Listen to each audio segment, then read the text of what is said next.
Alors, ce qui est important aussi, c'est permettre aux enseignants de se former et avoir une culture de formation au sein de l'école. Donc, nous avons, il y a 2 ans, notre plan de formation est axé sur le lien école-famille pour activer l'axe éducatif de notre PGED. Puis, fort de cela, nous avons répondu à l'appel pour décollage. Donc, décollage, c'est la contraction improbable de 3 mots, décoller, école et âge. Le projet décollage a pour objectif de lutter contre l'échec scolaire en développant des pratiques alternatives qui se substituent de manière crédible au maintien ou au redoublement.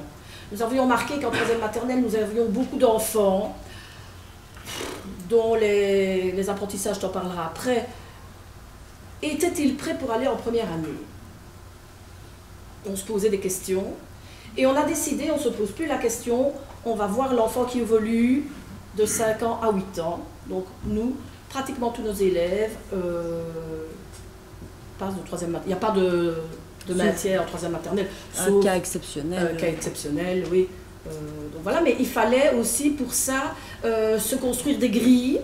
C'est ce que Gaëlle a parlé, le projet d'évolution de chaque enfant. Pour ça, il faut aussi être à plusieurs pour observer l'enfant, parce que la titulaire, parfois, mais tu en reparleras, pose des questions sur un enfant, et puis quand elle vient, non, regarde, il y a ceci, c'est faire cela. Voilà, c'est vraiment avoir un regard positif sur tous les enfants. Donc nous avons suivi les formations décollage, voilà 2 ans, nous les suivons, et important, nous avons suivi ça, une enseignante de première année, Gaëlle et moi, à 3 pour pouvoir faire le lien avec nos collègues.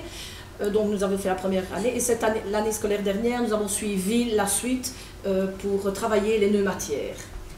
Et nos collègues du 8-12 sont entrés aussi dans la formation l'année scolaire dernière.